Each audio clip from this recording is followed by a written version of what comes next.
नमस्कार, मैं हूं श्रीकांत प्रत्युष और आप देख रहे हैं citypostlive.com। आप बिहार पुलिस से परेशान भी रहते हैं और बिहार पुलिस के भरोसे ही रहते हैं, क्योंकि आपकी सुरक्षा तो पुलिस ही करेगी। लेकिन उसी पुलिस के कई ऐसे कारनामे भी सामने आते हैं जिससे आपको दुख होता है, डर लगता है और पुलिस अपराधी के रूप में नजर आने लगती है। लेकिन कभी वही पुलिस आपकी सबसे बड़ा सुरक्षा का कवच बनती है। तो बिहार पुलिस आखिर क्यों बदनाम हो रही है, क्यों उसके काम करने के तरीके पर सवाल उठ रहा है, हम बिहार पुलिस के सबसे बड़े पदाधिकारी मृत्युंजय सिंह जी से पूछते हैं, क्योंकि ये संघ के अध्यक्ष हैं और इनके ऊपर भी जवाबदेही बनती है कि कैसे पुलिस महकमे की छवि सुधरे, पुलिस वालों की जो बदनामी हो रही है उससे उबारा कैसे जाए।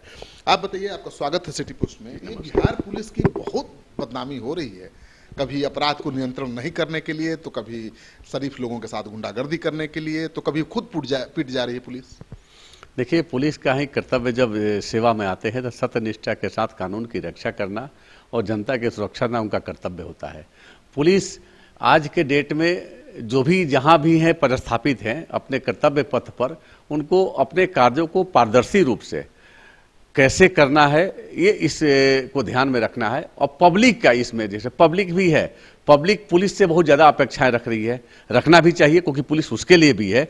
दोनों का सामंजस्य स्थापित करना बहुत जरूरी है और इस दिशा में हर जिला में, हर थाना में पब्लिक और पुलिस की एक बैठक, मीटिंग होनी चाहिए और वहाँ पर जितने क्षेत्र के लोग हैं जो थाने पर आने के लिए डरते हैं उनको बुलाया जाए या उनके बीच जाया जाए, उनकी बात को सुना जाए और उनको बताया जाए कि पुलिस जो थाने खोले गए हैं ये आपकी सुरक्षा के लिए और आपकी समस्या को समाधान करने के लिए, या कोई किसी तरह का अपराध होता है उसको रोकने के लिए। ये दोनों के बीच सामंजस्य होना जरूरी है। कहने के लिए है भी बिहार पुलिस में व्यवस्था की गई है कि थाने में पीआरओ बैठेगा, जो भी एफआईआर कराने आएंगे उनको पानी पिलाएगा, ठंडा पानी, और इत्मीनान से बैठा करके स्वागत करके एफआईआर लिखेगा।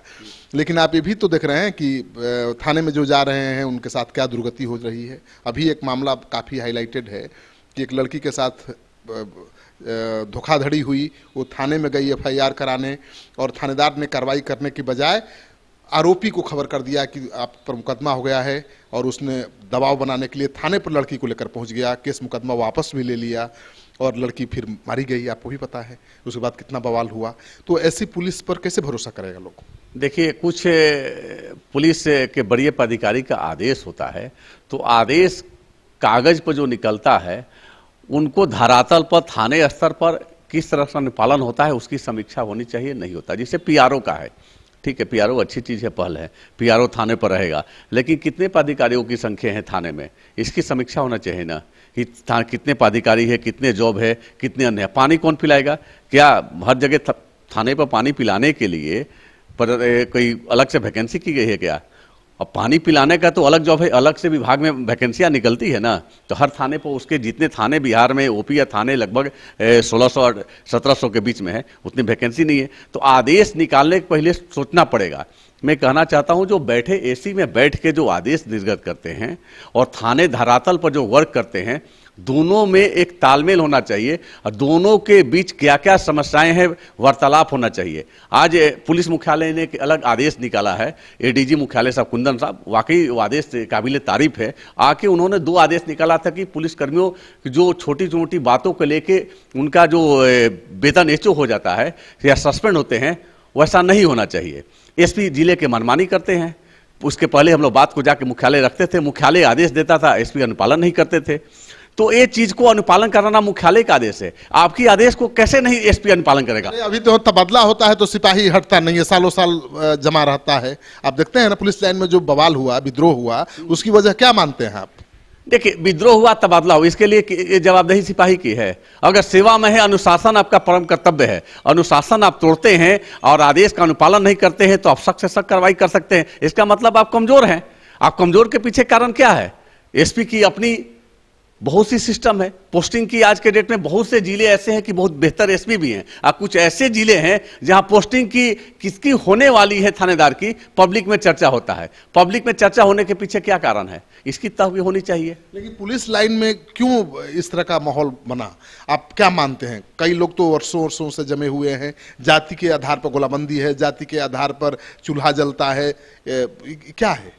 निश्चित तौर पर जो जाति के आधार पर कहीं भी चूल्हा जल रहा है, ये पुलिस विभाग में वो सिस्टम नहीं होना चाहिए, इसको बंद होना चाहिए। और बंद होने के लिए हम जिस दिन चाह रहा हूं कि जिस जिले के एसपी या पुलिस मुख्यालय की इच्छा शक्ति मजबूत हो जाएगी कि हमें हर जाति के नाम पर अगर चूल्हे जल रहे हैं, जाति के नाम पर बैरक है, अगर चाहेंगे तो समाप्त हो सकता है। वो कैसे चाहेंगे ना चाहेंगे उनको उसके ऊपर है। और जो पुलिस लाइन में घटनाएं घटित हुई है, तो मैं कहना चाहता हूं कि इसकी तह में जाने की जरूरत है कि घटनाएं के पीछे कारण क्या है।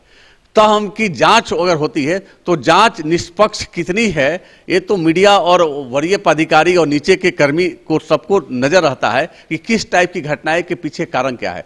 कारण क्या होता है, घटनाएं तत्काल होती है और समय बीतता जाता है और घटनाएं ठंडे बस्ते में हो जाता है, कोई अलग घटना हो गई उसकी जांच हो जाती है। जांच कारण क्या है उसकी वजह की पड़ताल हुई नहीं, 250 सिपाहियों को बर्खास्त कर दिया गया या सेवा से नौकरी से निकाल दिया गया, ये कोई सोल्यूशन है क्या?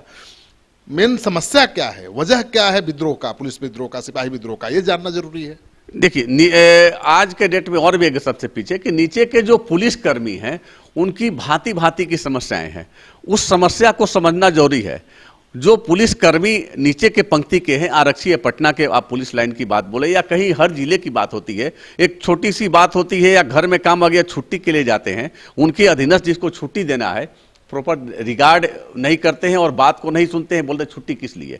छुट्टी को ध्यान देना होगा, उनके रहने की व्यवस्था देखनी होगी, उनकी मूलभूत समस्या के उसको ध्यान देना होगा। इसका ध्यान नहीं दिया जाता है। अगर ध्यान दिया जाता है तो कागज पर ज्यादा रहता है, धरातल पर कम दिखता है, इसको देखना पड़ेगा। भ्रष्टाचार की शिकायतें बढ़ी हैं, आप मानते होंगे, थानों पर रिश्वतखोरी की शिकायतें बढ़ी हैं, थानेदारों पुलिस वालों द्वारा शराब माफियाओं से साठगांठ के आरोप सामने आते रहते हैं, थाने में शराब बेची जा रही है। कैसा लगता है आपको, नहीं लगता कि इससे पुलिस का छवि खराब हो रही है? निश्चित तौर पर ऐसे अगर पुलिसकर्मी भ्रष्टाचार में लिप्त हो और थाने में शराब बिके, वैसे पुलिसकर्मी को बिहार में रह और विभाग में रहने की जगह नहीं है, क्योंकि शराब मुक्त जो आज सरकार के अभियान चला है, निश्चित तौर पर इसका लाभ पुलिस को ही मिला है। एक बहुत बड़ी चीज आपको गुड़ बता रहे हैं, आपको पता नहीं है, जब शराब की बिक्री होती थी और शराब बिकता था तो अधिकतर पुलिसकर्मी के परिवार आर्थिक स्थिति से परेशान था। शराब का सेवन करने से उनका वेतन का 30, 40, 50% हिस्सा शराब में खर्च होता था। आज शराबबंदी के चलते उनका परिवार खुशहाल है, उनके बाल बच्चे पढ़ रहे हैं। इसकी समीक्षा किया जाए तो सबसे ज्यादा आम जनता से ज्यादा लाभ पुलिस को है, उसके परिवार को है। ये सबसे पीछे है। मैं बता रहा हूं, कई हमारे पुलिसकर्मी आते हैं, कहते कि सर शराब बंद हो गया, बहुत अच्छा चीज। क्या सर, पैसा बहुत बर्बाद होता था, आज तो सर पैसा कुछ अकाउंट में दिखाई दे रहा है। कुछ पुलिस वाले ही शराबी हो गए थे, बस बहुत सा शराब पीते थे। पुलिस वाले हो या कोई व्यक्ति हो, जो शराब बिकता था, जिसकी पीने की इच्छा थी, पीता था। लेकिन प्रतिबंध लगने के बाद मैं कह सकता हूं कि निश्चित तौर पर हमारे पुलिस विभाग में खुशहाली का दौर है, क्योंकि शराब बंदी के बाद वो शराब नहीं पीते हैं, वो उस पैसे से परिवार के एजुकेशन में, आर्थिक विकास में खर्च करते हैं और पारिवारिक कलह भी नहीं होती है। एक सवाल का जवाब दीजिए कि पुलिस वालों की इज्जत होती थी या पुलिस वालों से आम लोग डरते थे, अब तो पुलिस वालों को देखते हैं तो पिटाई शुरू कर देते हैं, कई घटनाएं हो गई हैं, आपने देखा। ये माहौल क्यों चेंज हो रहा है?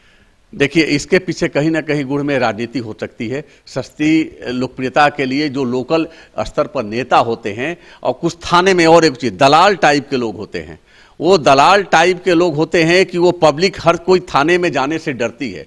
वो चाहते हैं कि जो थाना के प्रतिदिन आता जाता है, बीच का माध्यम होता है कहीं कहीं किसी थाने में, वो लोग व्यक्ति को पकड़ के वहां जाते हैं। और कभी काल थानेदार वहां पर चला गया, बात को नहीं सुनने वाला। वैसे लोग क्या करते हैं कि कोई घटनाएं घटित होती है, उस समय माहौल को क्रिएट करके वहां बवाल कराते हैं और पब्लिक पर चाहते हैं कि अटैक हो। वैसे लोग को चिन्हित होना चाहिए। रामगढ़ की घटनाएं हैं, ठीक है, लड़की के साथ जो हुआ मैं उसकी भी निंदा करता हूं। अगर कोई दोषी है तो निश्चित गिरफ्तार करके स्पीडी ट्रायल हो, लेकिन उसकी बाद की घटनाएं क्या हुई, क्या उसके बाद की घटनाएं के लिए कानून कोई हाथ में ले ले? जो पुलिसकर्मी को सपोर्ट सहयोग करना चाहिए, जो उस उपद्रव में शामिल थे, वो विक्टिम को न्याय दिलाने के लिए नहीं थे, अपनी राजनीतिक रोटी सेकने के लिए थे। मैं कहता हूं वहां डीएसपी का थानेदार पर क्या दोष था? उसे क्या हासिल कर दीजिएगा? उसे न्याय मिलेगा? नहीं। बिहार में जितने भी घटनाएं घटित हुए, पुलिस पर अटैक हुए हैं, वैसे लोग को चिन्हित किया जाए और उस सारे पर चार्जशीट दाखिल करके स्पीडी ट्रायल की तरफ सजा दिला जाए, कोई कानून हाथ में न ले। और साथ ही जो पुलिसकर्मी दोषी है, पुलिसकर्मी दोषी भ्रष्टाचार के मामले में होते हैं, किसी मामले होते हैं, तत्काल बर्खास्त हो जाते हैं। जो पुलिस पर अटैक करते हैं उस पर क्यों नहीं कार्रवाई करी? मुख्यालय सख्त आदेश दे कि जो भी इस तरह के बिहार में जितनी घटनाएं घटी है, पुलिस पर अटैक हुए हैं, पुलिस पर हमला हुआ है, थाने पर हमला हुआ है, उनको चिन्हित करे, स्पीडी ट्रायल के अंदर सजा दिलाए। अगर नहीं तो इसी तरह अटैक होते रहेंगे और लोग राजनीतिक रोटियां सेकते रहेंगे। तो कितना चिंतित हैं पुलिस की खराब छवि से, पुलिस की पिटाई से और बढ़ते अपराध से? देखिए, अपराध मुक्त बिहार हो, हमारी उच्च प्राथमिकता हमारी भी है, हमारे बिहार के तमाम पुलिस कर्मियों की है, और पुलिस की छवि बेहतर हो, ये तो निश्चित तौर पर होना चाहिए। और मैं बता रहा हूं कि 27 तारीख को दरभंगा में एक कार्यक्रम है पुलिस पब्लिक मित्रता के तहत, मतलब कि बिहार पुलिस एसोसिएशन ऑर्गेनाइज किया है, और मैं जा रहा हूं वहां पर। मैं हर जिले में एसोसिएशन के बोला हूं कि हर थाने में पुलिस पब्लिक का बेहतर संबंध के लिए ऐसा कार्यक्रम गोष्ठी का आयोजन करे, और जो पब्लिक थाने में आने से डरती है उससे बुलाए, और नहीं तो थानेदार उसके बीच में जाए। आज भी सच्चाई है, किसी गांव में पुलिस अगर जाती है तो गांव के संभ्रांत कौन है, गांव के मुखिया कौन है, जहां पर चाय पानी मिल सकता है, कुर्सी मिल जाएगा, अधिकतर पुलिस की सोच वही होने जाती है कि वहीं पर जाके बैठेंगे।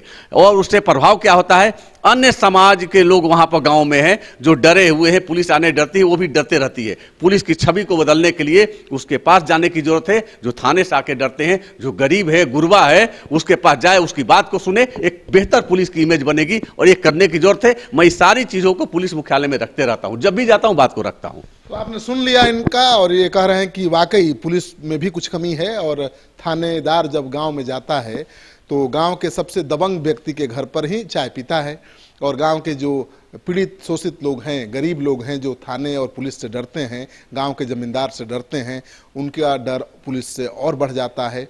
इसको खत्म करने के लिए ये हर जिले में जाकर पुलिस कर्मियों और आम जनता को एक साथ बिठाकर एक नया आंदोलन की शुरुआत करना चाहते हैं। देखिए क्या होता है इनके आंदोलन का स्वरूप, और क्या होता है उसका प्रभाव, और क्या बिहार पुलिस की छवि बदलेगी, क्या बिहार पुलिस जिस तरह से पीट रही है उस पर रोक लगेगी, क्या बिहार पुलिस पर जो आरोप लग रहे हैं भ्रष्टाचार के वो कम होगा, क्या बिहार पुलिस फिर नायक की भूमिका में सामने आएगी। जो कुछ होगा आपके सामने होगा। आपको ये खबर अच्छा लगे तो दोस्तों के साथ जरूर शेयर करिए। अगर आपने अब तक हमारे यूट्यूब चैनल को सब्सक्राइब नहीं किया है तो जरूर कर लीजिए। आपका सहयोग समर्थन लगातार मिल रहा है, उसके लिए बहुत बहुत आभार। नमस्कार।